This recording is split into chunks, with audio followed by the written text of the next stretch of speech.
That looks really good, Ryan.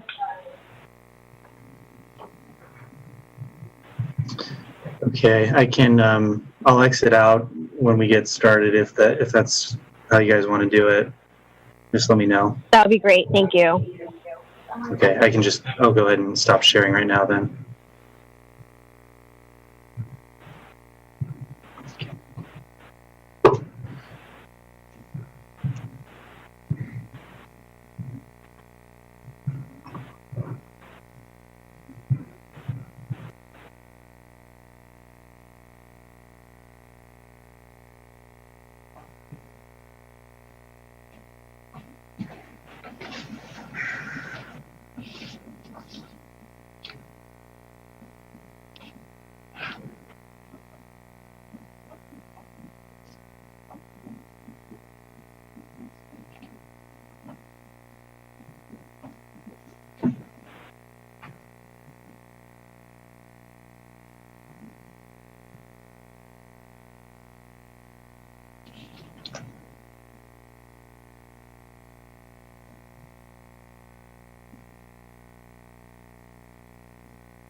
I see Priya has a new background over at Vintage Hall.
Hi there. Priya, can you hear me? Yes, I can hear you, Mayor Ellsworth. Hello.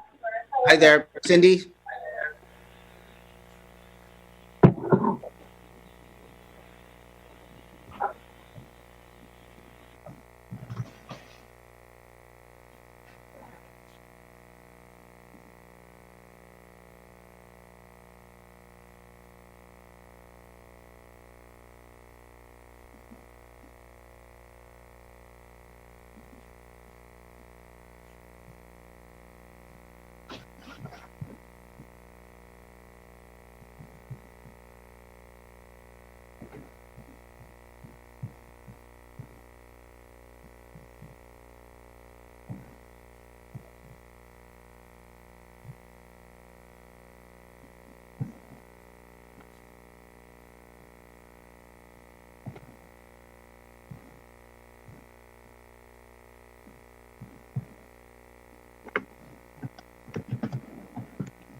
Hi, everyone.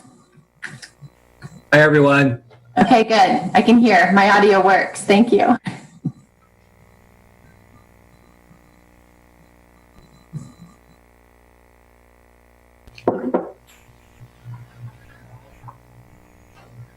No music, Cindy? Come on, we gotta get some music. Couple minutes of music. I know you're talented, though. I just like to listen to it. It puts me in the proper frame of mind. I'm gonna keep trying then. Music bombs.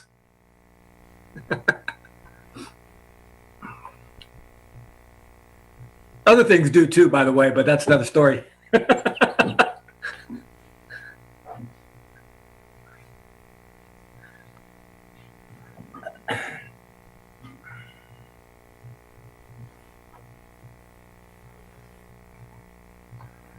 All the engineers look very serious. There we go. How are you doing, Paul? All good, thanks. All right, good.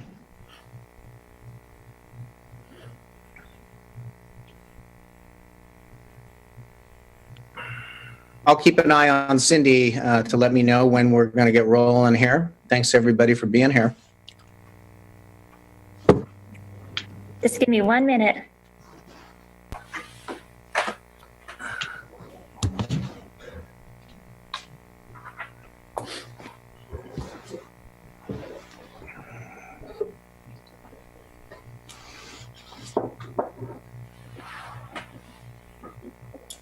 Do you know if David is planning to join us? I have not heard. I can send a text. I did. I texted him and I called, so I guess we can go ahead and proceed with the. Okay, I've got a little reading to do here first for the special meeting, so that might give us a little time here. So if we're ready to go, I'm seeing it's 4 o'clock. So I'll welcome everybody to the City of St. Helena Special City Council meeting, Thursday, July 30th, 2020. In accordance with Executive Order N-29-20 and guidance from the California Department of Public Health on gatherings, remote public participation is allowed. We will address the order in the following ways. Members of the public may not physically attend meetings. The City Council meeting will be live streamed on Comcast Channel 28 and on the city's website, barring technical difficulties. Those members of the public wishing to participate must do so remotely via Zoom, electronic meetings in the following ways: by either logging on to the Zoom link located on the meeting agenda. Please download the app to your computer or mobile device and enter the meeting ID, or by calling a listed number and enter the meeting ID. Public comment for City Council meetings will be accepted via email to publiccomment@cityofsthelena.org.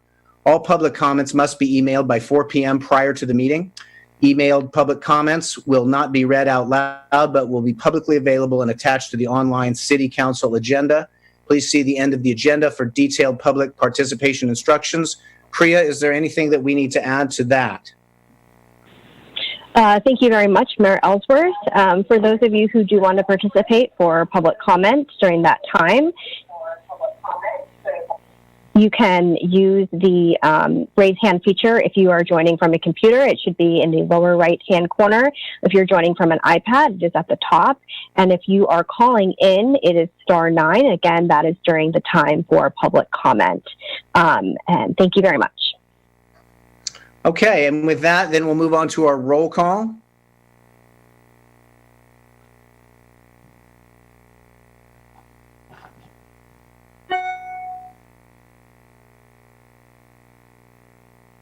Cindy? Sorry, I was having a little difficulty with the computer. Mayor Ellsworth? Here? Vice Mayor Doring, Here. Councilmember Chateau, Here. Oberstein, Here. Knudsen. Present. Very good. And I'm not seeing it on the agenda, but I have the flag here for the pledge. So if everybody just mutes their microphone and follows along with me, you don't have to stand up, but place your hand on your heart, please. And I pledge allegiance to the flag of the United States of America and to the republic for which it stands, one nation, under God, indivisible, with liberty and justice for all. Thank you. Okay, so public comment today, because this is a special meeting, under California law, public comments are limited to subjects on the agenda only. Therefore, public comment will take place during consideration of this item, and each person's comment shall be limited to 4 minutes. So we'll move on to the item here. This is item 4.1, and it's presentation and discussion of the draft Integrated Utility Master Plan Capital Improvement Project, CIP, findings from Carollo Engineers Incorporated for the water, wastewater, and storm drain systems.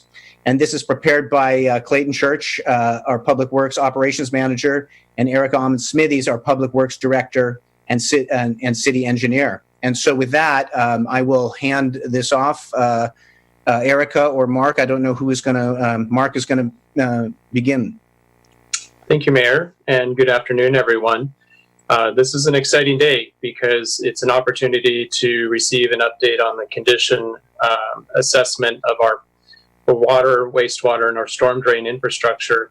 And today is really an informational day, so we're going to transmit a lot of information.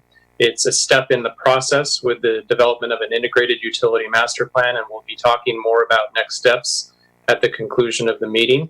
But this is a check-in, and you're going to hear some very large numbers today.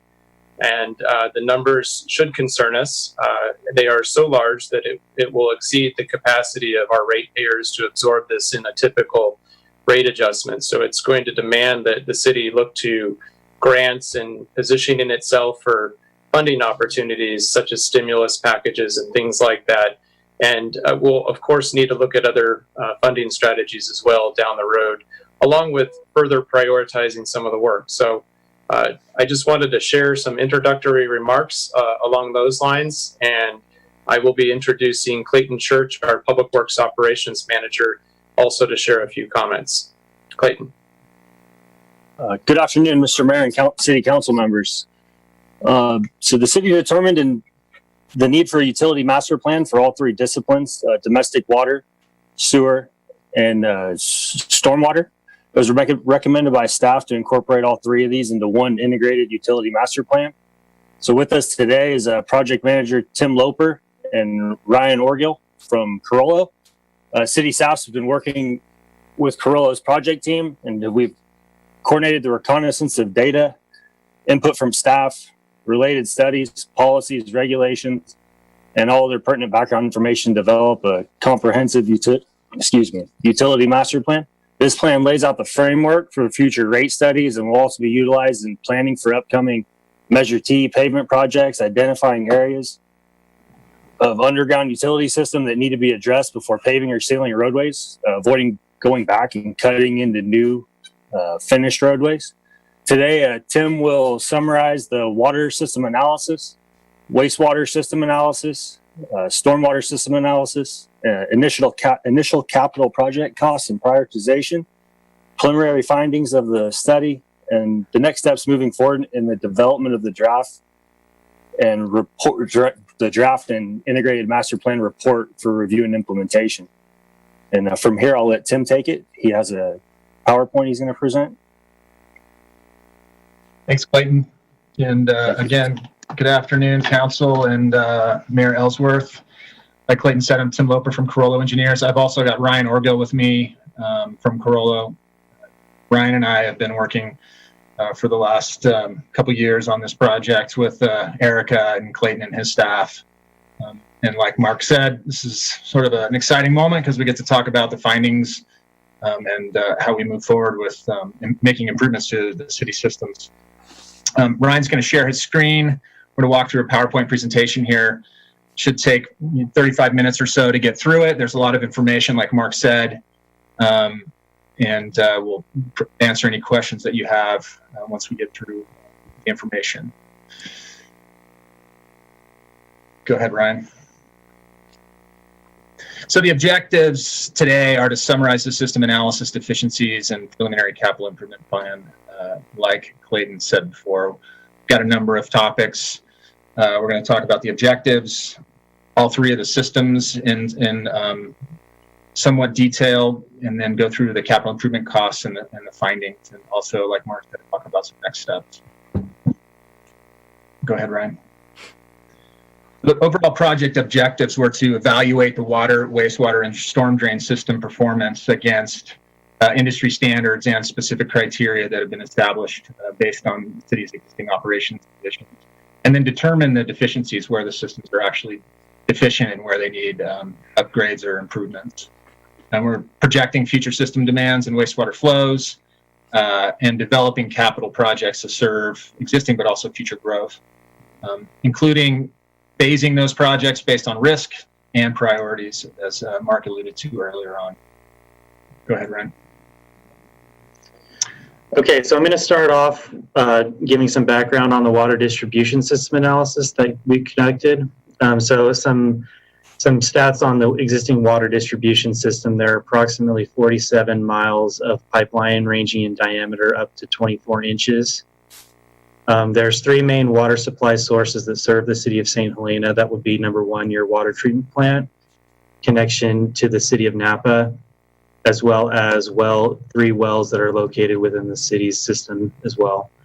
This is all served through 5 pressure zones with what we call an average day demand, which is the demand of water for a given day of about 1.5 MGD, and on a hot summer day, highest day, that can get as high as about 2.6 MGD currently. And that's as shown here on this table. So essentially, what we do in a water system analysis is we look at 3 different conditions. Number one would be what we call the average day demand condition, which again is the typical demand you'd see throughout the course of a year. We also like to look at the max day demand condition. So that would be your daily average for the highest water demand that you see throughout a given year. And we also like to look at the peak hour demand, which is the highest hourly demand that is required in the system, usually occurring on that same max day demand condition. And so the water system analysis criteria is based off pressure, supply, storage, and velocity criteria. These are the table here shows the criteria that we use to evaluate the effectiveness of the system. So some things that we look at are going to be system pressures, and that would be during normal conditions, non-fire flow type conditions. We had a minimum criteria of 30 psi. We also look at what happens during fire flow conditions. We want to maintain a minimum system pressure of 20 psi. We've developed criteria for sizing and determining the adequacy of your existing storage tanks as well. So those are broken up into 3 different bands: operational, fire flow, and emergency storage requirements. We want to make sure that there's enough supply through a combination of the city's 3 supply sources to meet system demands. So that was another thing that we looked at. And then pipeline velocities, we also look at those as well. So the way that we evaluated the capacity of the system was to develop a water system hydraulic model. The platform that we selected for this project is a software package called InfoWater by Innovise. It's widely used throughout the country for this type of analysis. So it's one of the big main software packages. So we developed this hydraulic model based off of the utility mapping that was made available by the city to us. So we took the city's existing databases, mostly the city's CAD files for the water system, and converted those over into a format that would come into the hydraulic modeling software platform. And what we used this platform for was to take and run those different scenarios. So we ran existing average day, we ran the maximum day demand conditions, peak hour demand conditions, and fire flow conditions, and evaluated the capacity of the system to determine where any deficiencies might lie. And so the first thing that we looked at was system pressures under existing average day demand conditions. And we showed there that the system generally operates below 120 psi, which is a good finding. Pressures higher than that, you're at a greater risk for main breaks and some other things like that. So we generally don't like to see pressures higher than 120 or 150 in your system.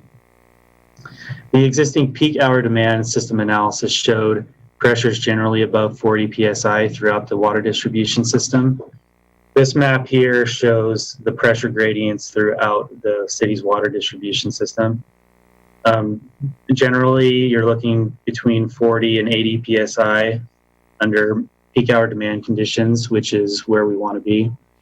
Some of the areas that you see in yellow, orange, and red are mostly due to elevation, and they're typically right next to a storage tank and things like that. So there's really nothing you can do to mitigate those issues.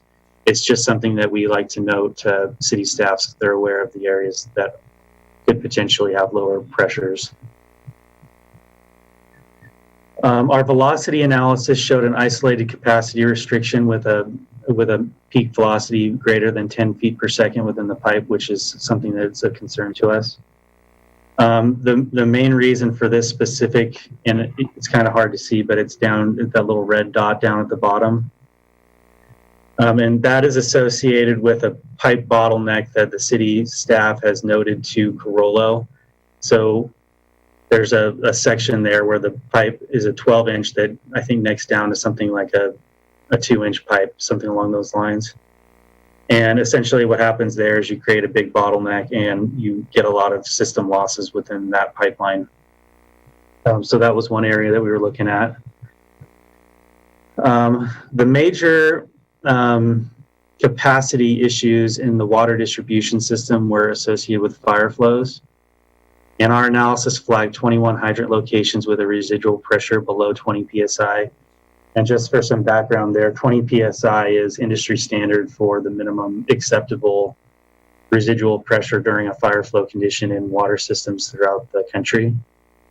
So when we run our hydraulic models, we run fire flows at each individual hydrant individually and flag the areas where we see pressures below 20 psi. From there, we'll go through and see if there's a potential to split those fire flows between adjacent hydrants to mitigate the issues, and if not, then we'll come up with improvements to fix the problems that we see. And from that analysis, we found that there were 4,900 linear feet of pipeline upgrades that we developed to mitigate those remaining deficiencies. And in most cases, these are 4 6-inch pipelines. Sometimes they're 2-inch pipelines that just physically aren't capable of conveying that fire flow. So we'll recommend that they be replaced with larger 8-inch diameter mains. Where possible, we did look at creating looping because that's a more efficient way of installing less length of pipeline to mitigate the same issues. So where possible, we've identified looping improvements. There were also a couple of areas where we noted that the lateral going out to the hydrant was too small to convey the required fire flow. So there are a few hydrant lateral upsize recommendations that we've included in the master plan as well. And additional reliability and resilience recommendations were developed based off of risk. So aside from the fire flow improvements, the major big ticket items on the water system were both the Rutherford main replacement project and the water treatment plant supply line project. And what we did at Carollo was city staff had noted some past issues with both of those lines, and they were interested in understanding the risk associated with each one of those lines. So Carollo prepared 2 separate risk assessment documents that identified both the age and the condition of those pipelines, as well as the risk to the city should one of those pipelines fail. And essentially the major risk there is that if either one of these pipelines fail, one of your major arteries of water supply into the system would be compromised. So if the water treatment plant supply line went out, you're basically losing a third of your supply. And that becomes an issue when you look at the summertime demands, you physically don't have enough additional supply to provide for demands in the city without each one of those lines being operational. And so included in the CIP is going to be projects to address those issues with those two pipelines that we've included in the CIP, as Tim is going to discuss. So, summing up the deficiencies and the recommendations that Ryan went through, we categorized them into three different categories: hydraulic constraints, reliability and resiliency improvements, and rehabilitation and replacement for aging pipelines in the water system. The hydraulic constraints total about $1 million in existing capital costs or current project costs. The two resiliency and reliability projects that Ryan highlighted, the Napa Intertie and the wastewater treatment plant transmission main, total around $14 million to replace.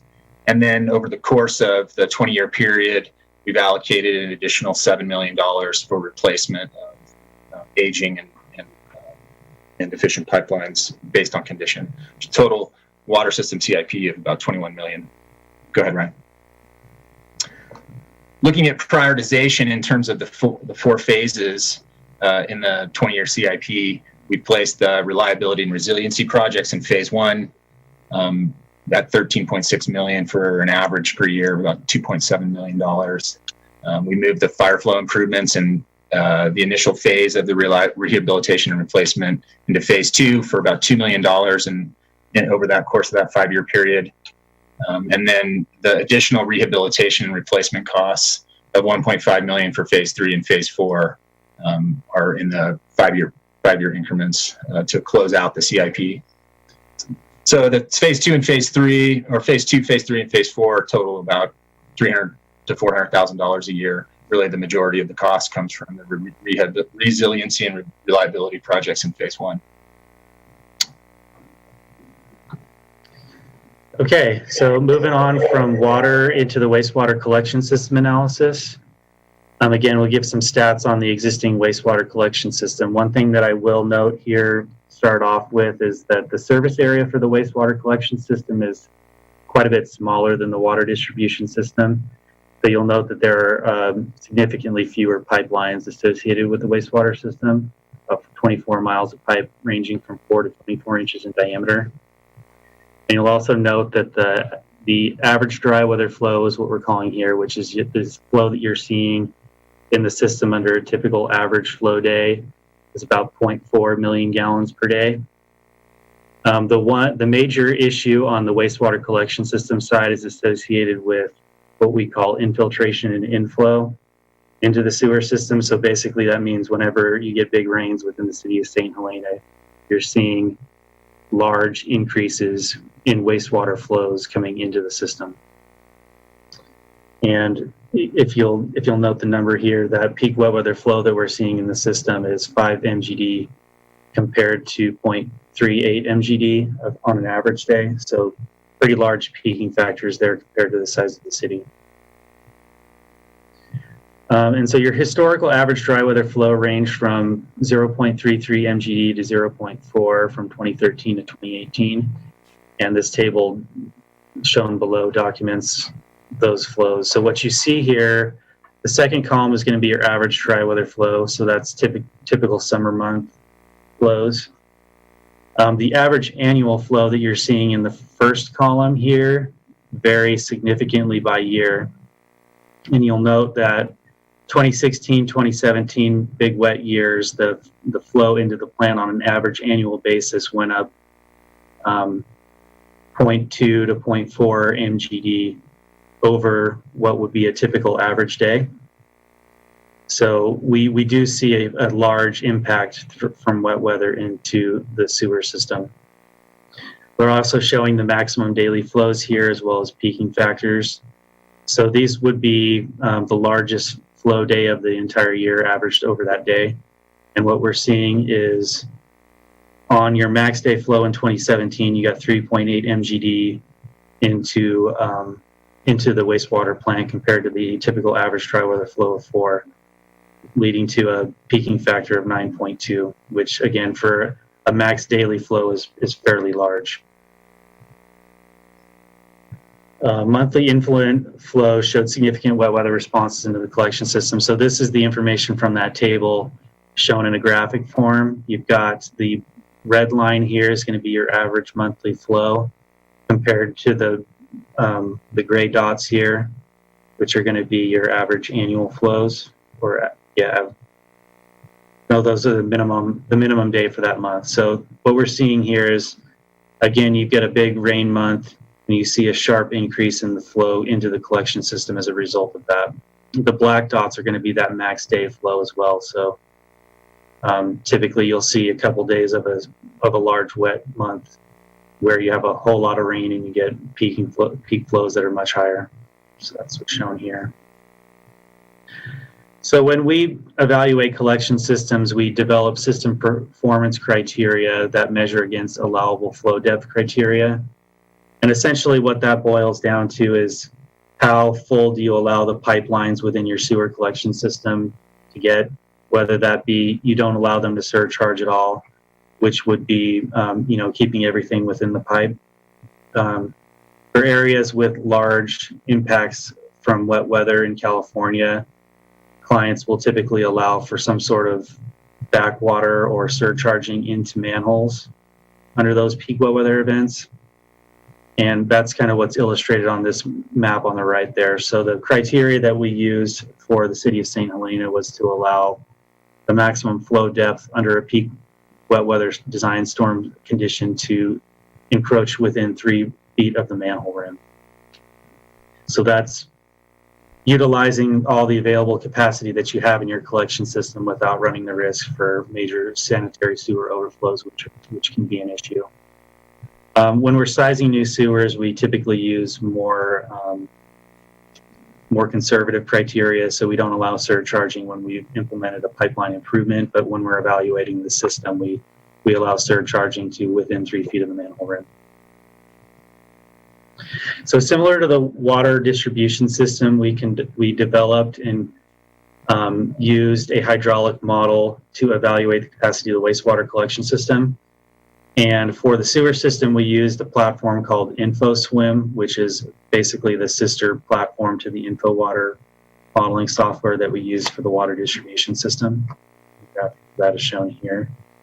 So for this model, the main things that we were looking at were going to be average dry weather flow conditions, peak dry weather flow conditions, as well as a major impact to the city, which would be peak wet weather flow conditions associated with a 10-year, 24-hour design storm event, which is a typical design storm to route through hydraulic models in California, or for evaluating systems within California. So we took the model and we ran that 10-year design storm through the model and simulated 5,900 linear feet of deficient sewers within the collection system. Compared this against what the city staff had noted in terms of problem areas, and it seemed to jive pretty well. So our model was essentially saying that these pipelines are undersized and would need to be upgraded to avoid the risk of SSOs within the system. All right, I'm going to talk for a few minutes about the city's existing CCTV inspection program. Historically, the city has inspected approximately 10 miles of sewer system, and those 10 miles are illustrated here in these light green highlighted wastewater collection system pipelines. Go ahead, Ryan. Industry standard is to use a NASCO system for rating the structural integrity or structural condition of pipelines in wastewater collection systems on a system that goes from 1 to 5, 1 being a brand new pipe just installed into the ground, 5 being imminent failure and needs immediate attention. Typically in collection system planning, what we do is identify pipelines with a score of greater than or equal to 4 to target for replacement or rehabilitation. So based on the existing inspection data that the city had, there was about 1.8 miles of sewer that were identified for with a score greater than 4, and those sewers here are identified in these red highlighted pipeline segments. Go ahead, Ryan. Similar to structural integrity, the NASCO system or PACP system also uses a similar scoring criteria for operations and maintenance scores that looks at routes and other types of maintenance issues within the collection system. And similar to the structural integrity scores, there was a similar identification of lines within the system that had poor scores for operations and maintenance. So you've got structural issues that are most likely contributing to additional operations and maintenance deficiencies in the system that correlated to these lines here on this map. Moving forward, the city is going to implement additional CCTV inspections that need to target the older portions of the system on the west side. This area highlighted in red is the primary focus for CCTV inspection program phase 1, which is about 12 miles of sewer. And given industry standard metrics for cost per linear foot for inspections, it totals about $220,000 worth of contracted work to do inspections on the remaining portions of the city system. So, Ryan spent a lot of time talking about I&I and the effects it has on your collection system. It also has an effect on your treatment plant. Your treatment plant also has to treat that additional water that's coming in the facility. What agencies typically do is to take this programmatic I&I reduction and rehab approach that potentially can mitigate the need for costly pipeline upgrades, not only now, but in the future. And that approach involves conducting some additional micro-basin flow monitoring to really pinpoint where that I&I is entering into the city system. Also, conduct a CCTV survey of those capacity-limited lines that we identified as part of the modeling exercise. Do that flow monitoring, inspection, take another look at the hydraulic model, you reevaluate the system, and then you can potentially perform some I&I mitigation measures, whether it's smoke testing or basin rehab, and then conduct another flow monitoring program to see the effects of that, sort of repeat that cycle on an as-needed basis or an annual basis. A lot of agencies that we work with undertake this process on an annual basis to really get the best bang out of their capital program. One agency that we've been talking to lately is Napa Sand. They undertake this process on an annual basis because of the I&I, and their system is relatively high as well. Similar systems go through this process as well. So we've included improvements and costs to undertake this process as part of the capital improvement program, as well as those costs associated with mitigating the risk of SSO from the capacity limited lines. Go ahead, Ryan. So like Ryan said, we've got the proposed improvements. It's about 5,000, 6,000 feet of pipeline that can be upsized as the highest risk to the system related to sanitary sewer overflows. And we've included those in the CIP. Next slide, Ryan. And so we've broken the CIP for the sewer system down into 5 categories. The hydraulic constraints, which is really the lines that Ryan highlighted as part of the modeling analysis. It's about $3.9 million. Phase 1 and phase 2 of the CCTV inspection. Phase 1 being the western portion of the city system, and phase 2 being another programmatic approach to doing inspections on a more regular basis. We've included costs for I&I analysis, wet weather flow monitoring, additional capacity analysis of $100,000. And then phase 1 rehabilitation, which is really to take a look at those 2 miles of efficient sewers that scored higher than a 4 or 4 and higher as part of the CCTV inspection program. And then phase 2, the rehabilitation, which was to target those additional areas of the system that will be identified through future inspections. A total CIP over the 20-year period for the wastewater collection system, $11.2 million. It includes capacity, condition, and future investigations in order to get the best value out of your capital dollars. So looking at the phasing of that, we've lumped phase 1 projects for the first 5 years, the hydraulic constraints, your CCTV inspection, really get a better handle on existing conditions, flow monitoring, smoke testing, and some other I&I investigation that will provide some benefit to you in terms of identifying the low-hanging fruit when it comes to I&I. And then phase one of the rehabilitation, I mean, that's really your biggest risk, is the hydraulic constraints because of the risk of SSOs and degradation of the condition of those lines. And so that total of $5 million in the first 5 years is really to address that risk. And then phase two, we've allocated the lower risk capacity lines, additional phase inspections, and then the phase 2, 3, and 4, we've allocated the remaining money in our phase 2 rehabilitation program. So it totals about $1 million a year for phase 1, a little less than that for phase 2, and a couple $100,000 a year for phase 3 and 4 in the wastewater system. Okay, so I'm going to go into the storm drain system analysis now. So your existing storm drain system consists of approximately 13 miles of underground pipelines, 40 ranging up to 60 inches in diameter.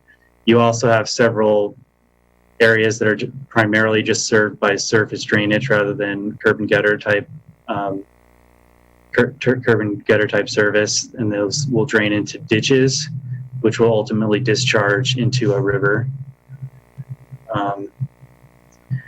Similar to the water and sewer side, we developed a storm drainage system hydraulic and hydrologic model in InfoSwim based off of the city's CAD drawings and other records that they had related to the storm drain system. And for this particular model, we used the same model as the sewer system, so InfoSwim. They're both capable. That program is capable of both simulating storm drain systems as well as sewer systems. So we put this model together, and the main things that we were looking at here were several different design storm events. So typically those would be looking at what happens in the system under a 10-year design storm event, what happens under a 50-year design storm event, and what would happen under a 100-year design storm event. Your storm drain system is broken down by basin. So the three major areas that you're seeing here are areas that flow directly into the Napa River. So we call that the Napa River Basin. And the other large one is going to be Sulphur Springs Creek Basin. And then a very small tributary goes into the York Creek Basin there. Several outfalls throughout the system. Those are all shown in the orange triangles there. The blue lines are going to be your pipelines that are actual circular conduits underground, whereas the green lines are going to be ditches that convey stormwater runoff into the rivers. One of the major assumptions that we had to make in the analysis was to assume what the outfall depths would be, particularly in the discharge to rivers and creeks. The assumption that we used was that those starting elevations would be the FEMA 100-year flood zone elevation. And if your outfall into a surface water was not above the 100-year flood zone elevation, we assumed that it would be the crown of the pipe or the top of the pipe. So that was one of the assumptions that we had to make there. So we took that model, we took those assumptions, ran the 10-year design storm event, and it showed some areas of flooding within the system. So I'll note that the area, I don't know if you guys can see my cursor or not, but we've got some flooding being shown up in this area here, which is primarily due to a ditch that is undersized there. So the ditch is just not large enough to convey that amount of stormwater runoff. There are some areas where your existing pipelines are under capacity to convey the peak flows that we're seeing in the system from a 10-year design storm event. So there are some areas of flooding under a 10-year event. And then obviously as you increase the size of the storms to a 50-year or 100-year design storm event, you're seeing generally the same areas, but a little bit more flooding during each consecutive run. So what we did as part of the analysis was take the hydraulic model and develop solutions or fixes to these issues. And that's what I'm going to talk about here next. So I'll take that back. I'm going to talk about a few areas in specific, and then we'll go through the improvements. So one area that I was pointing to previously is the Oak Hillview Spring Mountain area. This showed some flooding under all design storm events, so 10-year through 100-year design storm event. there were areas of flooding, which is indicative of pipes being undersized along this branch. The mainstream branch similarly has flooding as well that shows up during all of the design storm simulations. The Crane Avenue ditch, essentially what we were showing there is that there is flooding simulated by the system due to the ditch being undersized, and that occurs under, again, 10-year and larger storm events. And we also noted, again, in the Mills and Dowdle ditches, they also have flooding under 10-year design storm events, and that's, again, driven by the fact that the ditches are just undersized to convey that amount of runoff. We did note some other additional issues that we've come up with some solutions for. So one of them would be noted on Mills Lane. There's a lack of curb and gutter on Dean York Lane and Spring Mountain Road, which leads to localized flooding there. So we've included a project in the CIP to essentially get a pipeline to serve that area and inlets and those types of things to eliminate that localized flooding. And overall, we've developed 18,000 linear feet of projects to mitigate issues seen during the 10-year design storm, and an additional roughly mile of pipe to mitigate the additional deficiencies that show up during the 100-year design storm event. And those are shown in red and green on this map, respectively. Some of the largest portions of the length of these pipelines that we're recommending are going to be areas where we're proposing to construct a new storm drain pipeline in lieu of the existing ditch that's undersized currently. So that you can see that as an example here. The remaining projects are either going to be solving similar issues like we noted over here, or just replacing a pipeline that is undersized that's in the ground existing. So, and then the proposed improvements were broken down into major projects. So we took these projects and logically grouped them together in projects that would be implemented under a similar time frame. And that's shown individually here by project on this map. And again, we've got, that ranges from installing brand new storm drain sewers to replacing existing sewers, storm drain sewers that are undersized. And that's just a zoom in of that one area that we were talking about before.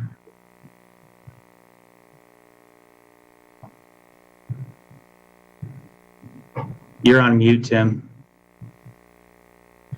Similar to the other systems, we've broken it down into hydraulic constraints, the drainage improvements that Ryan highlighted, but also allocating funds for rehabilitation and replacement over the short and the long-term conditions.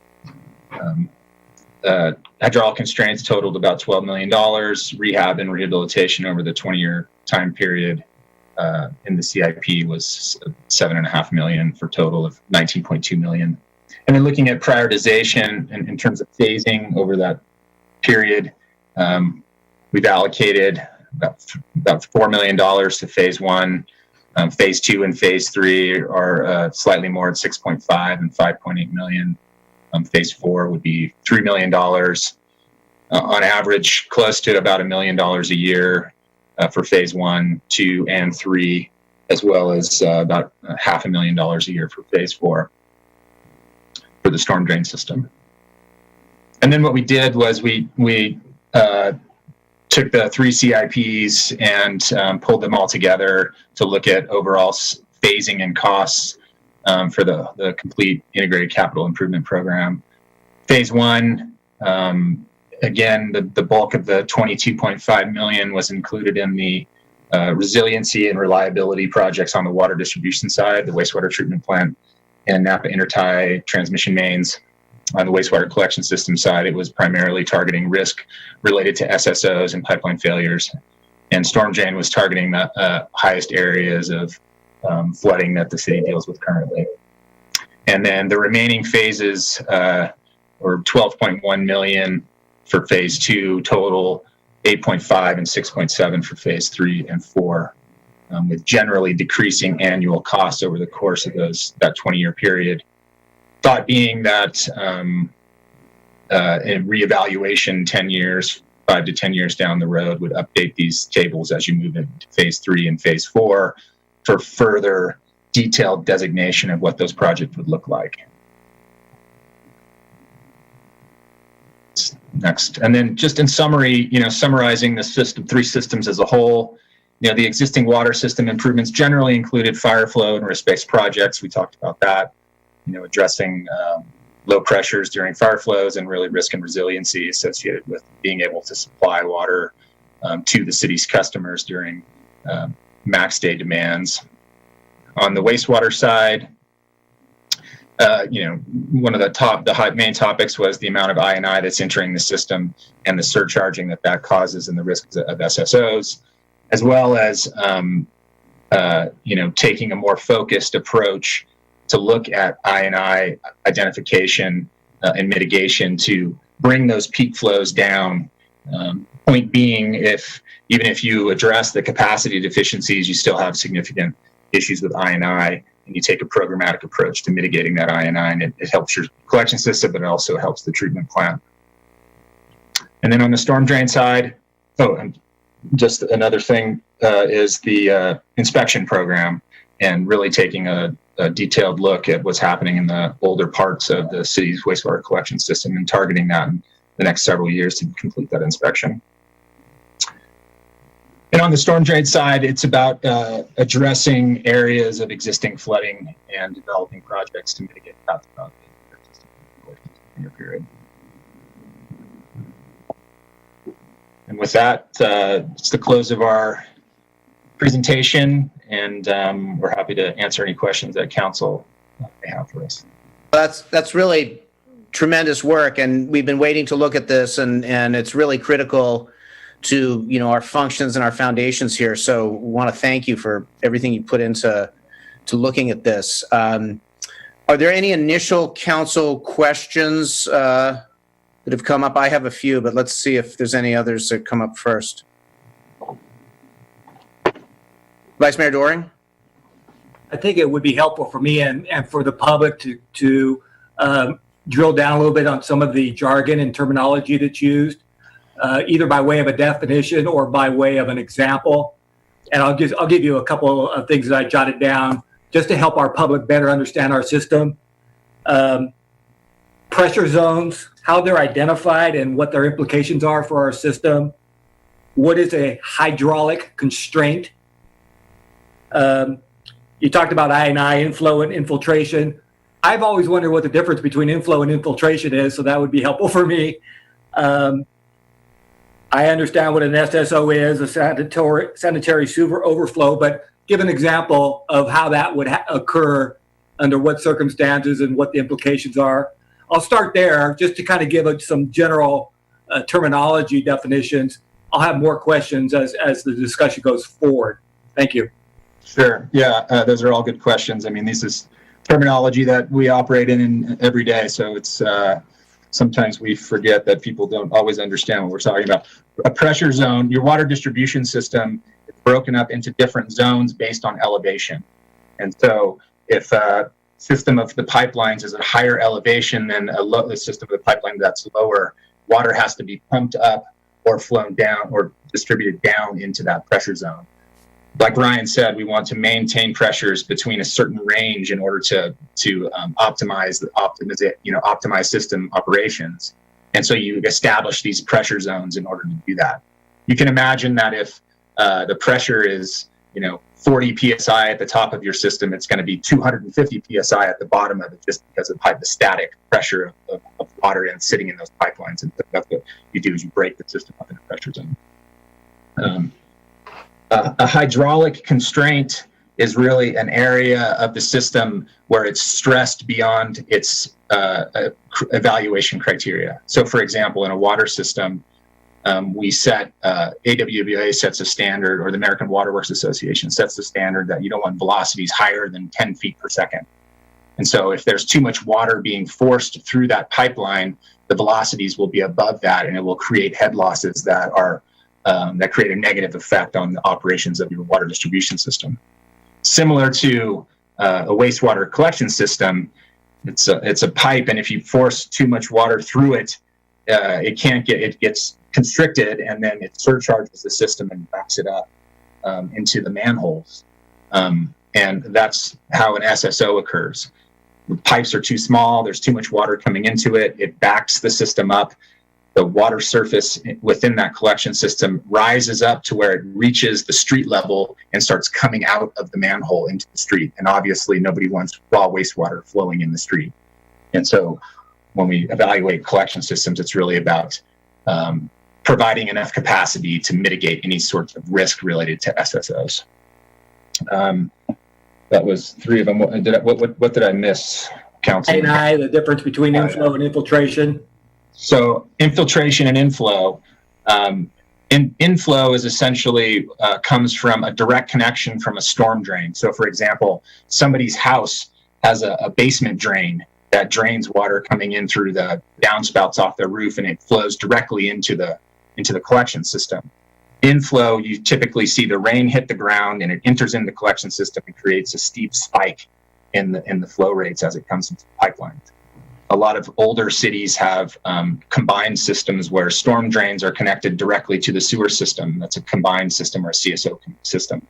And so with those systems, you see high rates of inflow as it comes into the system. Infiltration is really the storm water that enters into the soil and filters through and then invades the pipe zone around the soil around the pipe underneath the ground, and it enters into the system on a slower basis. And so what happens is inflow, you see a steep spike, and then it slowly tapers off as that water enters in the system through infiltration. And so by looking at data associated with pipelines, you can define which one is inflow and which one is infiltration. And the I&I mitigation program that I talked about in the slideshow targeted those in different ways. So for example, you can go out and do a smoke testing program where you seal up portions of the collection system and inject smoke into it and see where the smoke comes out of those direct storm drain connections and close those off to mitigate inflow sources. I&I is mitigated, or infiltration is mitigated by lining the cracks in your sewer system that are generated over time through condition defects and soil settling. Thank you. Okay. Yep. Additional questions, Anna? Thank you. I had a question. It was looking at the graph on page 15 about the wastewater treatment supply lines. You caught my attention when you said that if the line goes out, we lose 1/3 of our water supply, and we don't have enough water in our city without those 2 lines. Can you talk more about the risk? Is this a near-term, middle-term, long-term risk? How big is the risk?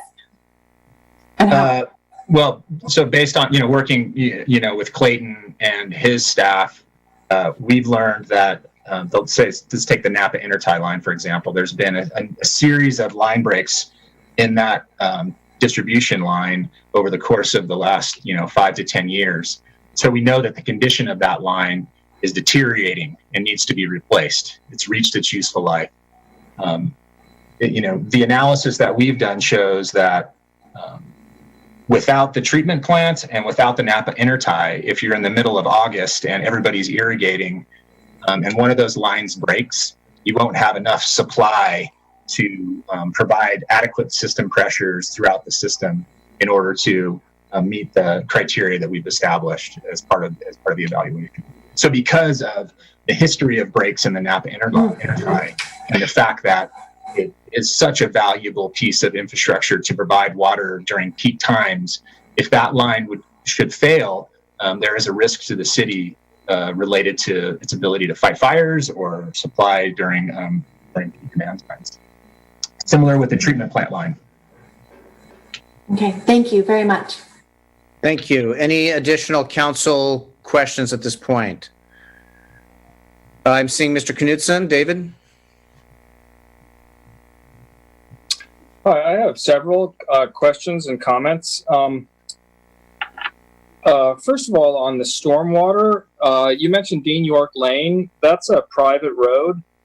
And I just wonder if the city has responsibility for the stormwater on a private road. We've got a couple private roads in town. I don't know if the consultants can answer that, but it's a question that I have for the future. And also, we've been sort of pay as you go in terms of curbing. So there's plenty of places in town. I'm thinking of North Crane, for example, where there's no curbs.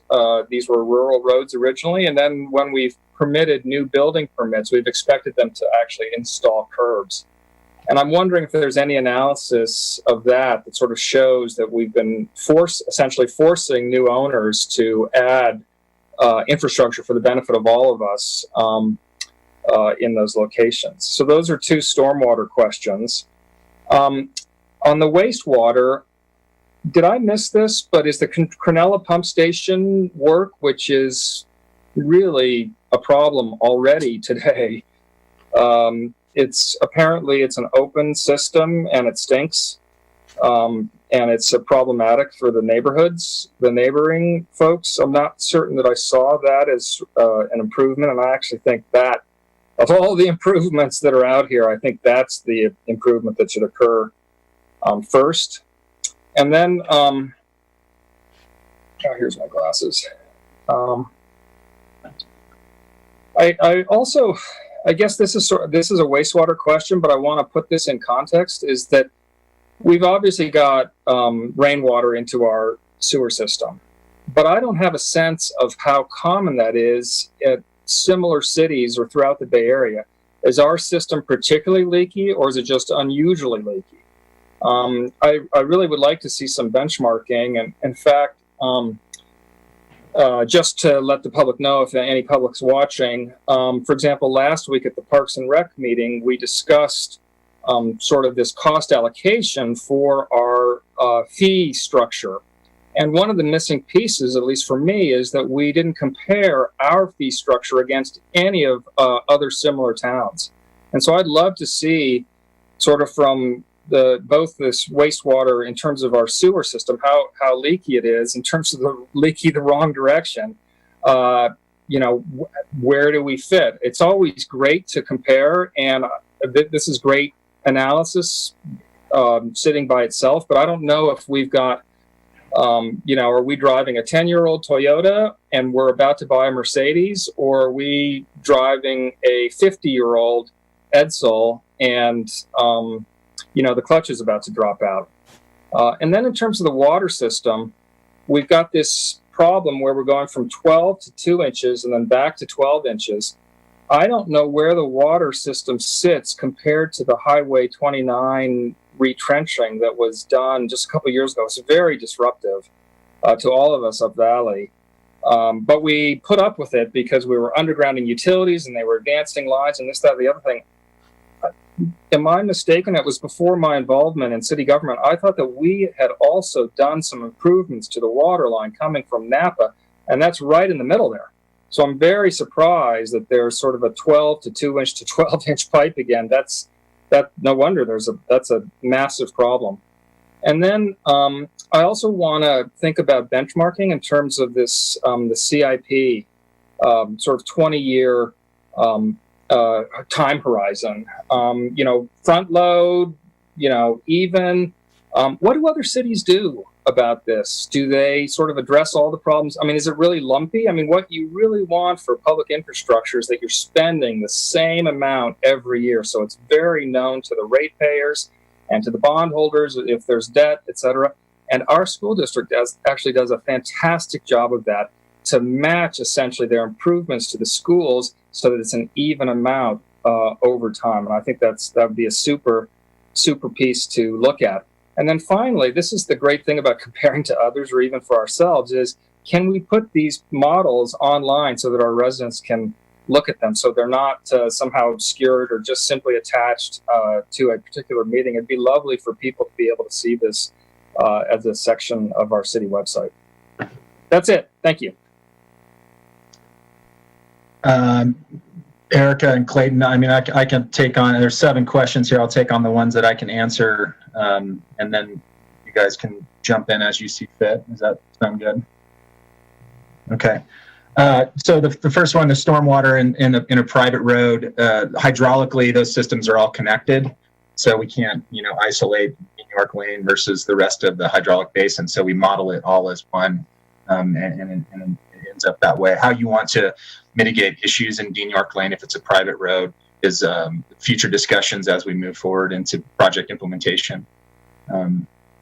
I can't really answer the question about the curb and pay as you go on that one. I don't know, Erica and Clayton, if you guys want to chime in on that or not.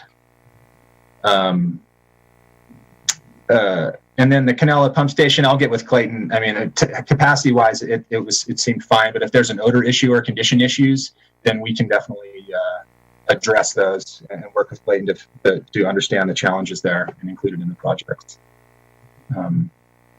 So benchmarking of I&I for St. Helena versus the other cities in the Bay Area or across the country. We've done studies throughout the Bay Area, from municipal, urban areas like the city of Oakland to cities similar to yours, like Cotati, for example. The peaking factors that Ryan showed on a daily basis of 9 are significant.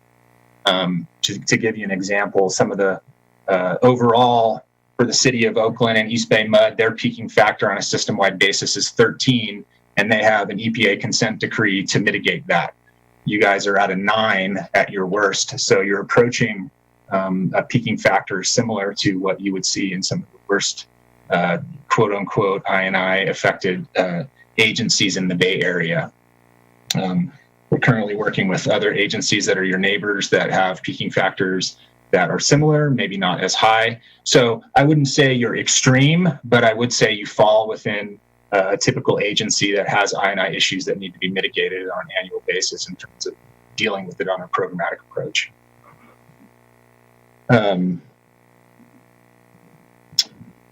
Let's see, the water system, I'm trying to remember exactly what that question was. Councilman Newton, number 5. It was related to the Rutherford line. Oh, yeah.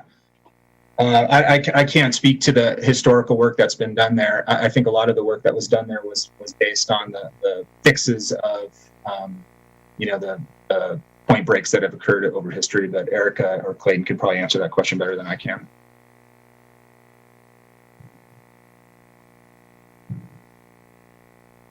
I would like to ask what the if Councilmember Knudsen could follow up on the pay-as-you-go remark. Are you referring to when we condition new projects on streets such as McCorkle, where they dedicate their frontage and put in the curb and gutter that's needed, or are you referring to something else? Thank you.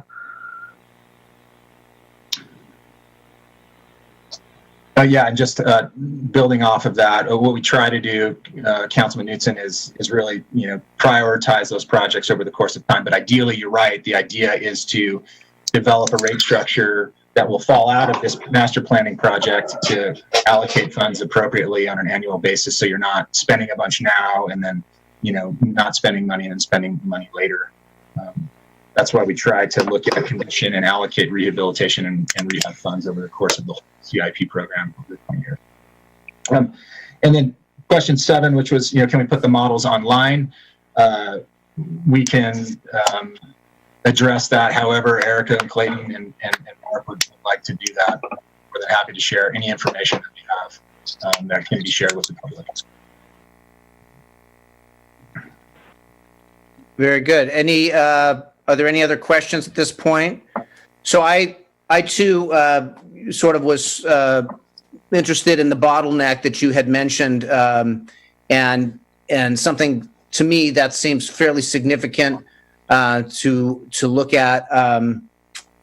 And where exactly is that in the system? It's coming up from the Rutherford line, but where? Yeah, I think Clayton knows the exact. He can probably explain it a lot better than I can. Yes, Mr. Mayor, I think I could answer both the question Councilmember Newsom had and the question about the restriction in the line. The restriction is approximately at Whitehall Lane, just past Whitehall Winery. And what we believe it is in the past there were orifices put in the main before the pump station to build pressure as it came into town.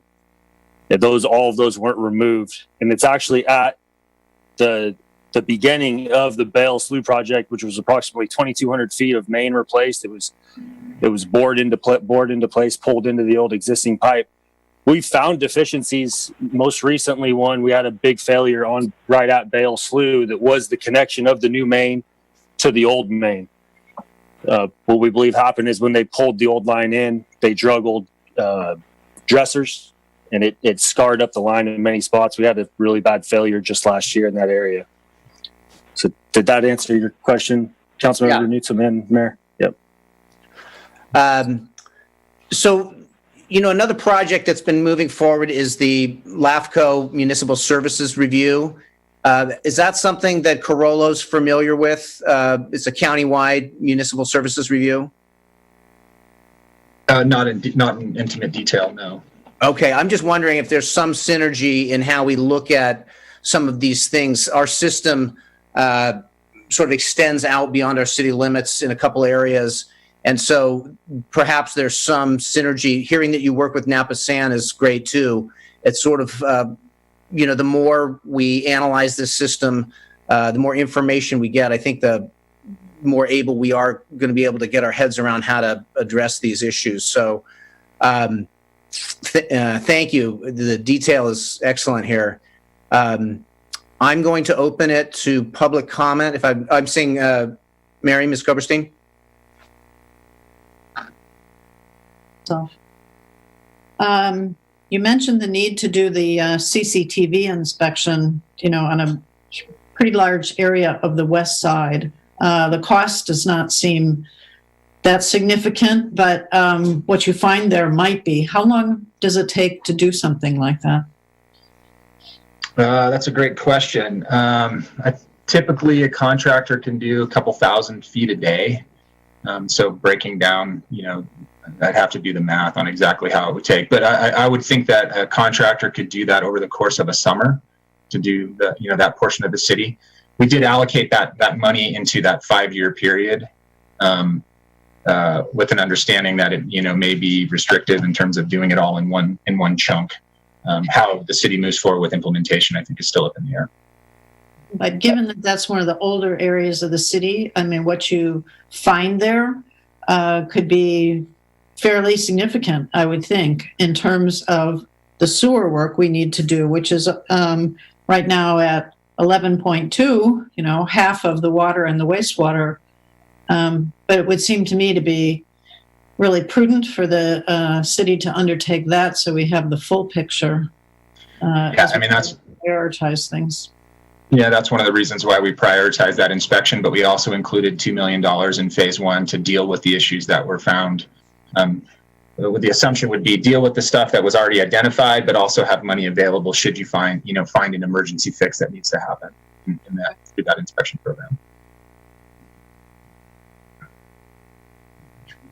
Questions from council before I open it up to public comment? I'll get my list out. You ready, Mr. Vice Mayor? I have a list of questions. I guess I can categorize my first inquiry around risk. I worry about not only the existing condition of our infrastructure, but the effect of other hazards that happen or could happen, especially here in the Napa Valley and wine country in general. Fire, PSPS, earthquake, flooding. Does your model incorporate any of those risks in terms of, the risk of like a supply line going down, like the Rutherford water line? I mean, an earthquake could take something out pretty quickly. A fire, I worry about fires because, obviously suppression and lack of pressure, those kinds of things. How is that incorporated into the model? That's one question, one area that maybe you can talk about. A couple other things that I have on my mind. I'm wondering if there is an effect on our insurance rates, our ISO ratings, because of clearly we have some pressure issues, and you wonder, does that increase our insurance rates? And I have a question for our staff. My understanding is we are under sort of a settlement agreement, consent, if you want to call it that, with respect to sanitary sewer overflows. And I'd be interested to hear about the sort of the status of our obligations under that settlement agreement. I want to know what's going on with Black & Veatch, which was hired at the same time as Carollo to do a rate review study. I'm sure they're waiting for your work.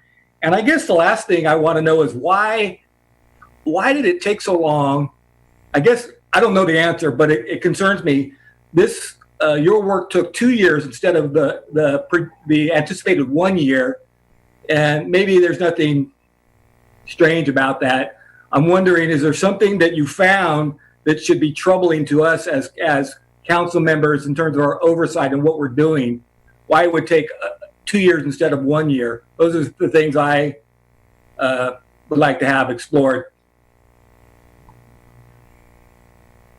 That's my list. It's a good list.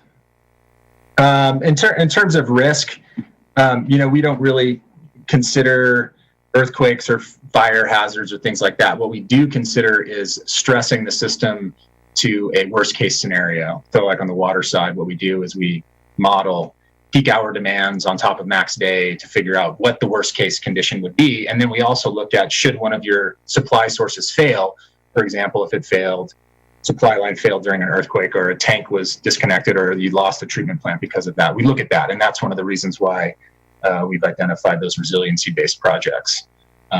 PSPS, it's pretty hard to, figure out what would happen there. Generally, what we consider is that during those conditions... And on that issue, I'm worried about electricity going out and pressure going down because we're not able to electrify a pumping station or a plant. And that has actually happened, I think, already in our system, where the pressure went down to a certain degree where it was, I would say, concerning to me.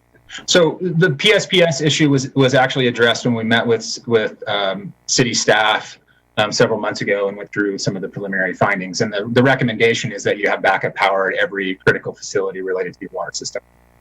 So power goes out, you crank on your diesel generators, and you can run your pumps and your treatment plant and that sort of thing. That's the industry standard.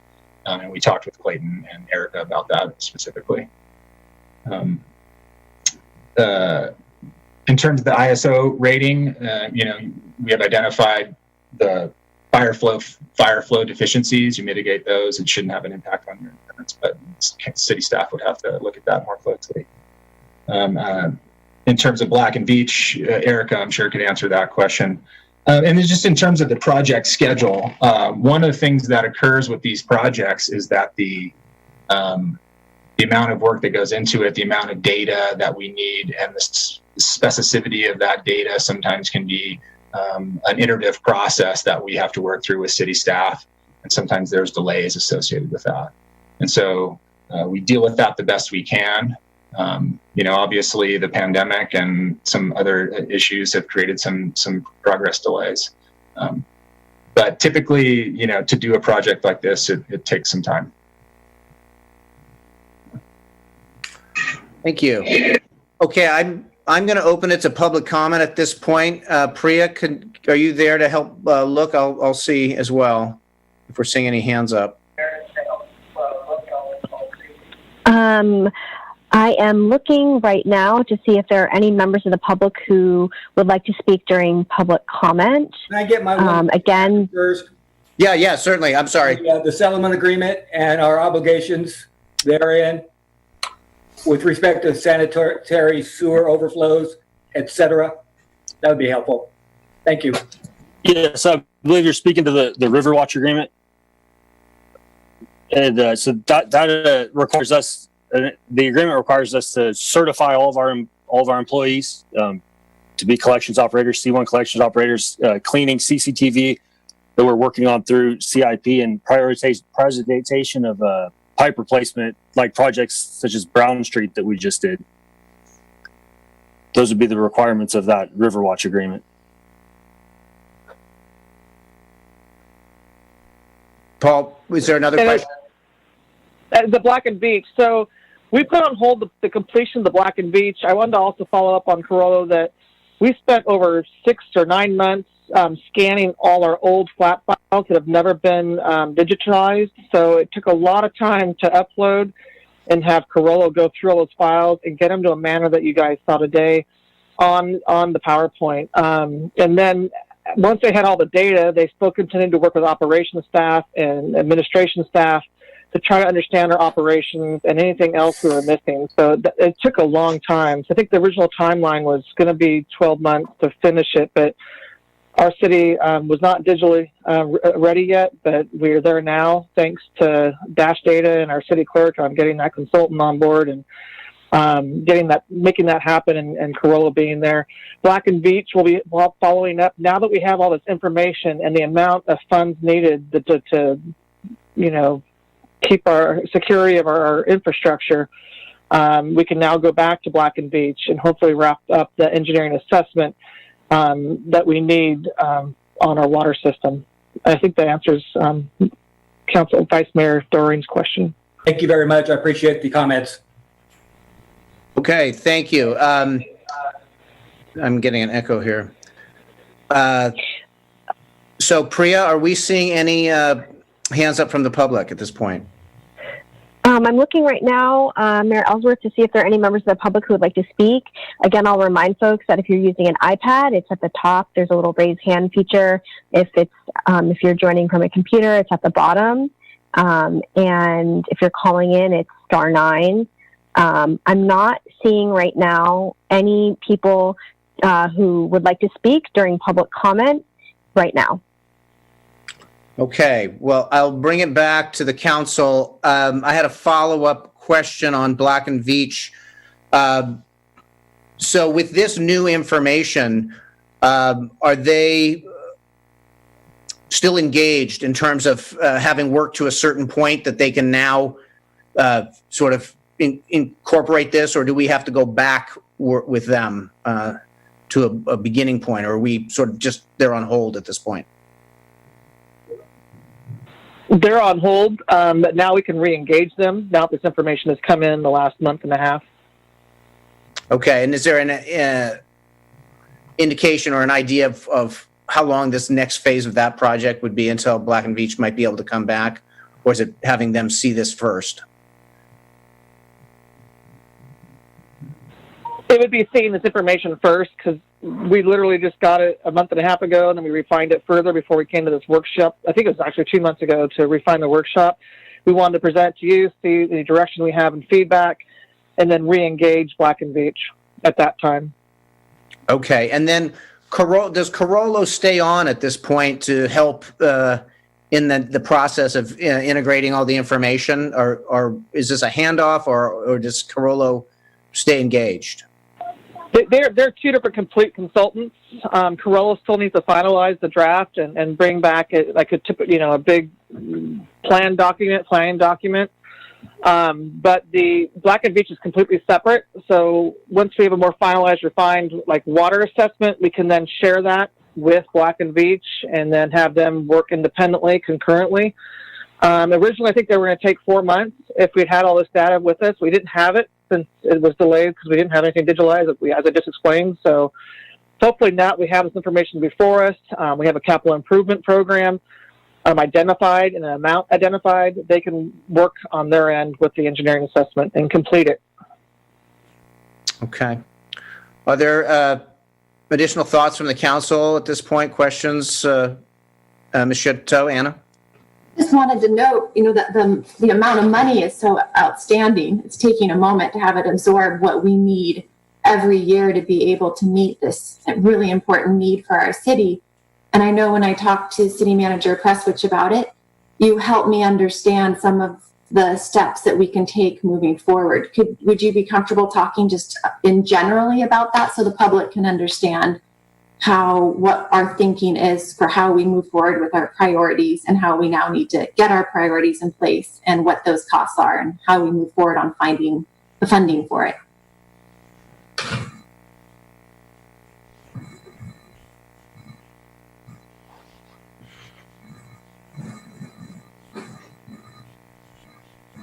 I'm on a phone. Can everyone hear me okay? We can hear you. Okay. Yep. Thank you. So we really do have more work to do with Carollo. So we're looking at finalizing this underground utilities master plan. It probably will be wrapped up in early 2021 with a final report. So there are some additional steps to take. Part of that is also looking at this from a financial lens and prioritizing. So, for example, and there are a couple of, there are some costs that are not entirely the city's. So, for example, with storm drain on Main Street, that's a Caltrans responsibility. I believe it's in the $800,000 range. It's just an example that there are some other agencies that will help contribute cost to addressing these issues. And secondly, one of the really important, in addition to what Clayton mentioned about having this data now in the early years of Measure T, so that we are able to stretch the Measure T dollars and take care of underground utilities before we pave streets to the extent possible. It's also very helpful to have a plan like this adopted by the City Council that outlines our constraints, because what it does is it enhances our competitiveness when we look to grants to compete for. And there has been historically a lot of money for infrastructure and a lot of conversation recently at the state and federal level about infrastructure. Anytime there's a federal change in administration, there's generally some form of a stimulus package. It also happens in downturns in the economy. And so we want to be prepared with shovel-ready projects and be positioned to compete for both design money and capital grant money. So the plan that we will be adopting eventually for our underground utilities will help enhance our competitiveness for some of these future dollars. And then this really becomes the foundation for an eventual rate study. So this is the building block for methodology that we'll begin to work with Black and Beach on, and that will set the stage for an eventual discussion about rate adjustments that I'm hopeful will also be supplemented by grant money that we can identify, partly in partnership with Carollo, but also our own work at looking at opportunities in both the water, the wastewater, and the storm drain arenas. I hope that's helpful. For example, there are some significant costs on the water infrastructure in the first phase. They're identified as significant system risks, and we're aware of that. And I think the Napa intertie south of town is probably the more vulnerable at the moment. So that is a project that perhaps is a project that we can partner on with others and also advocate for some additional grant funding. The northern stretch from the plant to town running south, that may be one that from a financial perspective, not a risk perspective, may need to be prioritized a few years later so that we can afford the investments on the other needs of the water system. So I think some of this is going to be dynamic. It will partly depend on our competitiveness for funds and the availability of funds. And we will have eventually more conversations about how to address the capital needs for each of these systems. Thank you very much. I'll just jump on that quickly, and then I'll come back, Mary. Over the last year or so, the city manager Prestwich and I met with Senator Dodd and also a representative from Congressman Thompson, talking about this main line coming up from Rutherford, up from Napa, that supports a substantial economy both in St. Helena and in the county outside where we provide water. So there's some opportunities for discussion with how we might partner, perhaps on a county level or a larger level, in working together to find solutions for this major line. So anyway, Mary, I'm seeing your hand there as well. Yeah, I want to talk a little bit about the financing of all this too. A large part of it has to go into rates. I would hope that before we get to rate setting, we could really take a close look at what our options are with respect to storm sewer.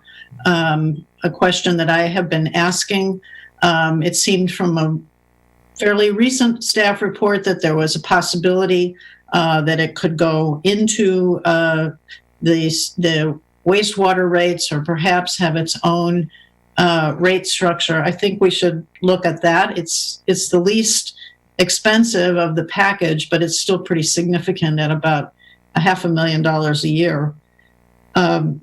related to rates, and it's kind of a long-term thing. I've long been advocating that we look at whether it makes sense to have a fire protection district. Some of what we are hearing about today relate to fire flows and the like, and a separate district that spreads the risk in a different way, I think could maybe take some of the weight off all of the water and wastewater customers. And it might also result in more funds overall. Like, for instance, maybe hydrants come out of the water rates and they are handled under the fire protection district separately. Lastly, I'll be really interested to see how this all lays together with the streets and the other work. And I think we cannot forget about the potential of this purple pipe system to be delivering tertiary water around town. And if we are going to be digging things up, I think it would be good for us to work on this. I don't know if it's a project with this team or what, but to figure out what a future system might be so that we would have that mapped at the same time and could coordinate it with this other work. So, thank you. Thank you. Paul, Mr. Vice Mayor, was there another comment? Those were the same questions I was going to ask, so I'm glad Mary touched on those. Thank you. Great. Okay, are there any other comments or questions, thoughts from council here, staff, city manager? Any thoughts here? Mark?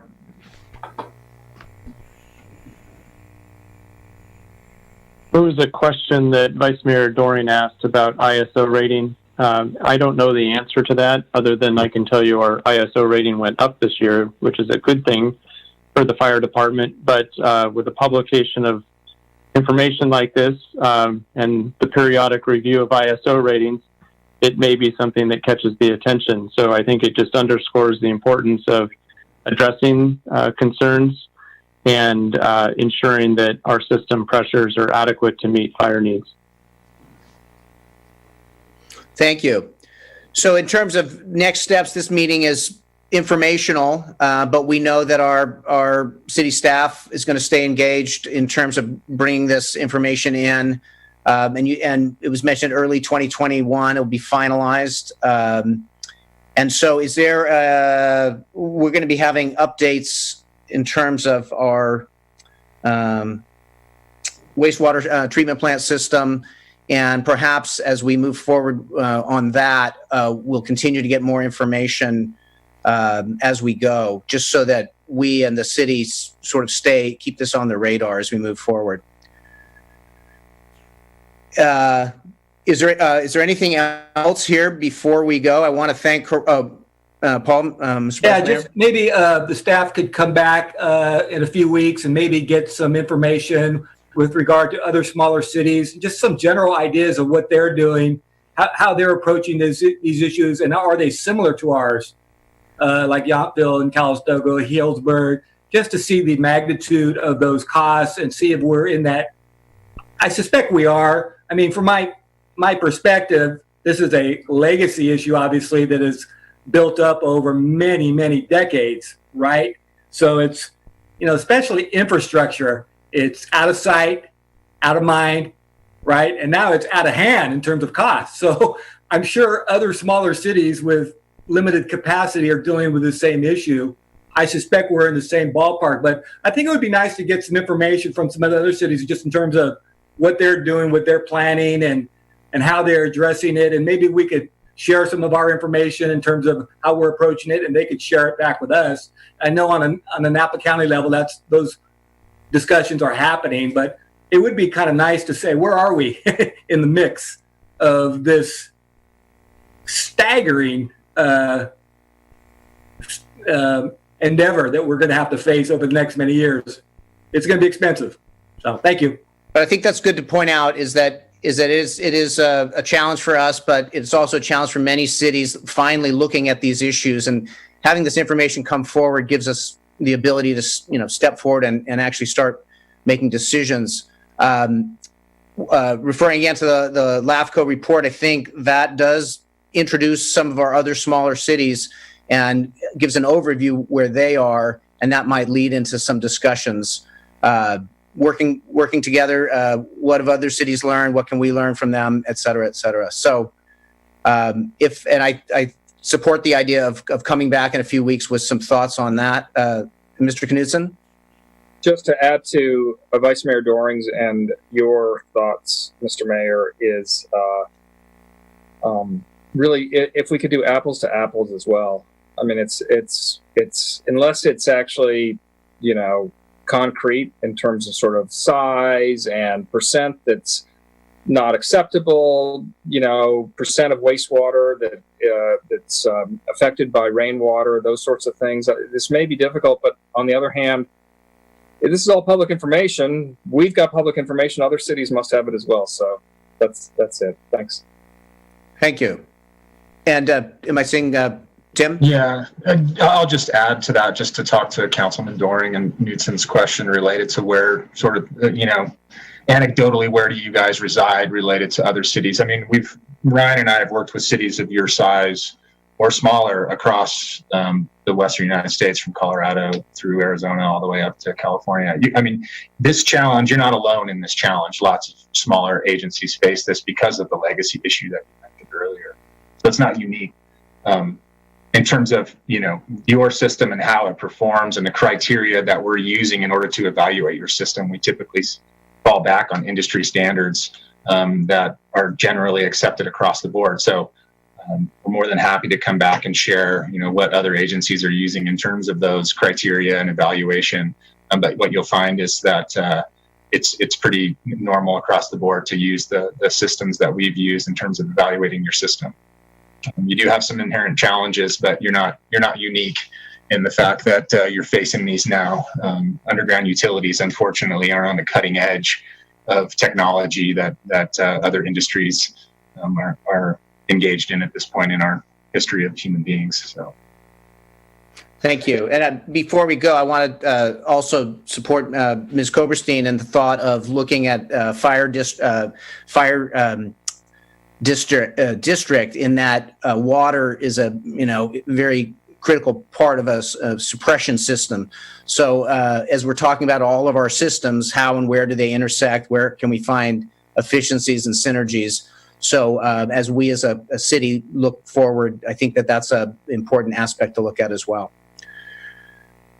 So with if I'm not seeing any other comment, Mr. City Manager, do we feel like we have enough for you?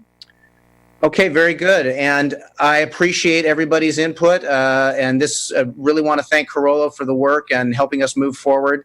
And thank you everybody for being here. And we'll circle back as we go. Thank you very much.